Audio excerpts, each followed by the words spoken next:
Hey everyone, so welcome to Christopher and I Screencast. So let's just get into it. So here we are. Let me be the first to introduce you to mathagon.org. So you can see here on the home page, it says the textbook of the future. It's for grades 6 to 12, and it's specifically for mathematics, called Mathagon, and it's actually free. Now the website is still developing, there's still always things being added, and it's still kind of starting off, but it is free, which I think is pretty amazing. So let's just jump into it. I'll give you like an overview of the website, kind of different tools that you can use and whatnot. So first of all, so this is the home page. So first what you see here are activities, but these are related to courses and lessons. So instead of just picking one of these random ones, I'm just gonna go straight to courses. So what you'll see here is you have grades 6 to 8, you have grade 9 to 10, and finally grade 11 and 12, 9 and 10. So kind of intermediate in the middle seems to have the most activities. So I'm just going to jump into one of them and show you kind of the layout and style of it. Sense is very visually appealing and engaging to students. So I'm just going to go into the rigid transformations one here and show you just an example of a lesson that one of your students could go through. It's interactive, it encourages active learning. I think it's really great. So yeah, let's just go through it. So here it just quickly says what a rigid transformation is, which is when you move a shape but you don't actually change like the size or dimension of it or anything. And here you'll see it actually asks questions. So it tries to engage the students and, like I said, into active learning. So which one of these 5 transformations are rigid? So then you would click the ones that are rigid. This one is not rigid. This one is rigid as well. I'm going to show you activities. Now the activities, there's many different ones. I'm just going to show you a couple of them. But for the first one, I'm going to show you Polypad, and it's basically just like a virtual whiteboard. You can draw on it, you can write on it, so you can do pen tool, you can do manipulatives. I think the manipulatives are pretty cool. So if you go on the side here, you'll see number tiles, algebra tiles. There's all of these different manipulatives that you can use or that your students can use. Grid options as well. So you can kind of play around with it. So that's Polypad.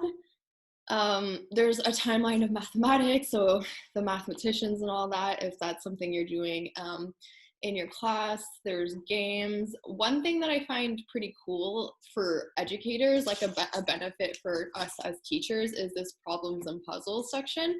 You can open it up, and there's a bunch of different kind of, I guess, math riddles or a problem. And like I said at the beginning, it is in fact free, so that's definitely a plus. Other pluses for educators is to kind of have a lot of these things in one place. Like I imagine once Mathagon gets like a bit more developed. Sorry, my doggy here is being loud, but we'll make sure she's quiet. But yeah, so just to have everything in one place, it's pretty easy to use, like user friendly. Like I feel like even students, like they could experientially learn how to use this website without much guidance from an educator. It's free and accessible, like I said. It's visually appealing, and there's just a lot of good resources. So yeah, so that's gonna be the end of my part of the screencast. I'm gonna pass it off to Christopher now, who's gonna talk a bit about curriculum lengths and about the theories that we learned about in class. All right, thank you very much.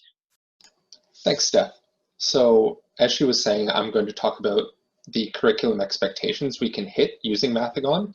I'm not going to spend too much time on it because honestly, when they get all the material up there that they want to get up there, I believe you could effectively teach any math course grade 6 through 12 using Mathagon as the main source of material.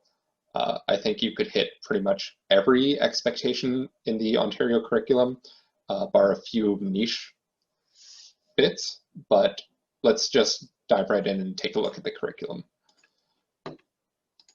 So the new Ontario math curriculum grades 6 through 8 shares the same overall expectations throughout each grade. So we're going to look at grade 6 to start with, and let's take a look at our, let's go strand B number. So B1 number sense, demonstrate an understanding of numbers and make connections to the way numbers are used in life. Let's take a quick look at the specific expectations within it. So we've got stuff with rational numbers, so integers, whole numbers, comparing integers, decimal numbers, and fractions, fractions, decimals, percents. So we can start, we'll take a look. Okay, Mathagon doesn't have anything up there on integers right now, but if they did, they've got number lines, negative numbers, arithmetic. They don't have anything up on fractions yet or decimals, but again, both of those would be extremely useful on hitting those expectations when they are up.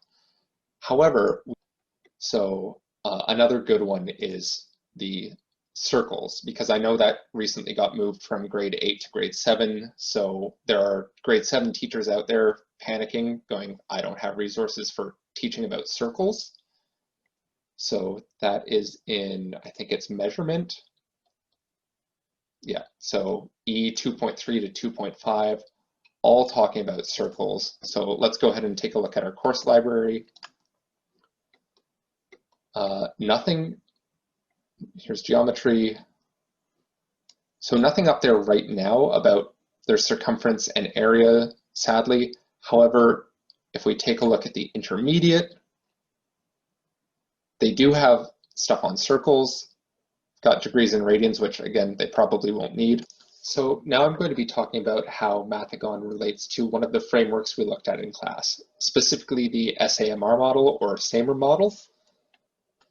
So all of the courses offered on Mathagon, the ones that are up there currently, would fall under the augmentation portion of the model. And that is where the courses on Mathagon, act as a direct tool substitute with functional improvement. And when I'm talking about the tool being substituted, I'm just talking about the normal lecture or lesson delivery that a teacher would give. So students going through the Mathagon course can do so on their own time or at their own pace, which is a direct improvement over the lessons given by the teacher. When you're giving a lesson yourself, you have to worry, am I going too fast? Are kids getting left behind? Am I going too slow? Are my students who are super ahead, are they super bored? The fact that these courses, each student can progress through at their own pace is a huge benefit and something that's not possible when you're just delivering a course normally. In addition, as Steph was showing us, there are the interactive components that provide instant feedback down here.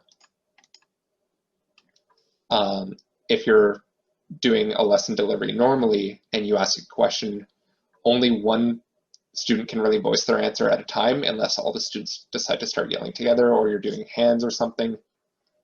But this way, students can submit their answer and get the immediate feedback. Normally, when you're delivering a lesson, you can't give immediate feedback to every single student. So this is really, really good for students. So as you can see, that one's wrong. Try changing it in, not quite right. So this gets students thinking about things and they don't solidify the wrong concept. When they're thinking about this, you make sure they get the right answer the first time through. So this is, again, an augmentation. It's the same thing as a lesson, but it's just better because of the technology. So when we're talking about SAMR, we also have modification and redefinition, where the lessons are completely transformed in one way or another. Either it's significantly redesigned with modification, or it's redefinition, where you have the creation of a new task that you previously could not do without the tech. So if we look at the activities, things like Polypad, the manipulative workspace, would fall under modification. This is significant task redesign. You have students who now have access to an unlimited number of resources when it comes to manipulatives. They each have their own workspace. You can now redefine tasks accordingly. And you would have also, if we look at the activities, you have options for redefinition. So let's take Factress, for example. It's Tetris, but for factoring, instead of rotating the shapes, you factor them. So we go from 5 is 1 by 5 to 5 is 5 by 1. Not a very good example since there's only the one factor. 24, 2 by 12, can also be 3 by 8, can also be 4 by 6, 6 by 4, and so on. You could have, for example, Factress competitions in class while you're trying to teach factoring. So really, the amount of activities and resources on Mathigon is immense, and the possibilities for modification and redefinition are up to how creative the teacher wants to get. There's opportunities for both, but in the end, it's going to come down to the teacher. If you're only using the courses, Mathigon is mostly augmentation. If you decide to do the activities as well, that's when you start getting into the modification and redefinition, again, depending on the level of teacher creativity. I hope this was informative for you. It's a great resource. I really like it. Once they have all the courses up, I'm convinced that any teacher who's not comfortable with math, if they get stuck in a math course, they would be able to use this to teach math, no problem.